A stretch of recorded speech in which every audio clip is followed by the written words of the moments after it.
चलतु सांग मैंने दैनिक भागवत शुणा।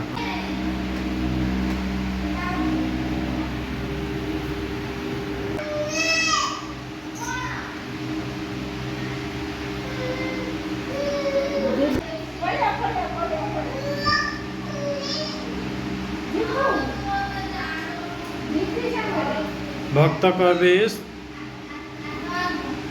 स्वर्गत भक्त कवि जगन्नाथ दासंक रचित श्री महाभागवतम एकादश स्कंद श्रवण करिबा। चलन्तु द्वात्रिंश अध्याय।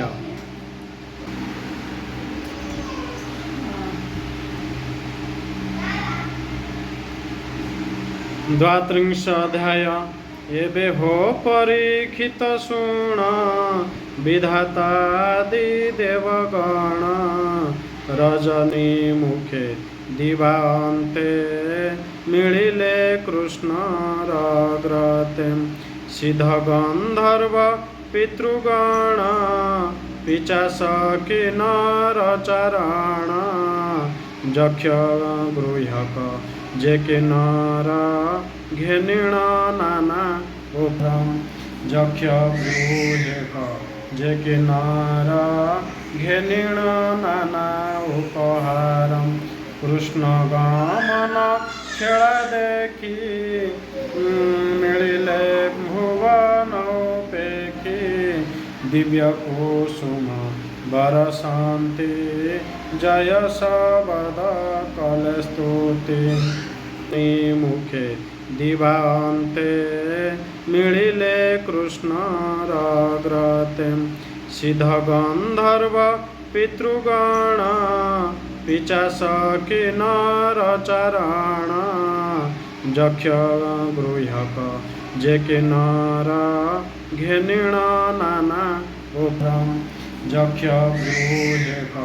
जे किन्नर घेनिण नाना उपहारम कृष्ण गमन खेल देखी मिलिले भुवन पेखी दिव्य कुसुम बरसंती जय शबद कलस्तुति। व्यासासन रखिक व्यासासन पढ़ा जाए न रखिक एमती चक्रासन कर बसबू व्यासासन पर रखिबू माने आध्यात्मिक बही पुराण शास्त्र हाथ धरी पढ़ा जाए माने आसन पर रहिबो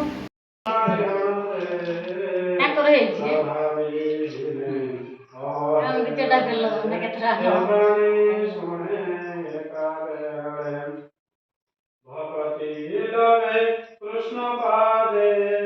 न पड़े भव परमारे परिके पड़े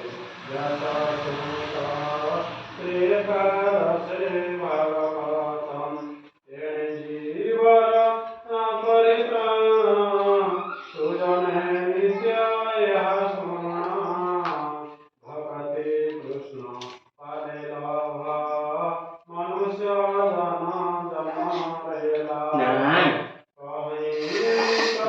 जगन्नाथ मुतुंभ भृत्यांकर भृत्य जगन्नाथ मुतुंभ भृत्यांकर भृत्य कहि विप्र जगन्नाथ मुतुंभ भृत्यांकर भृत्य इति श्री महाभागवते महापुराणे परमहंस्यां सहितायां एकादश स्कंधे शुक परिचिते श्रीकृष्ण वैकुंठ गमनम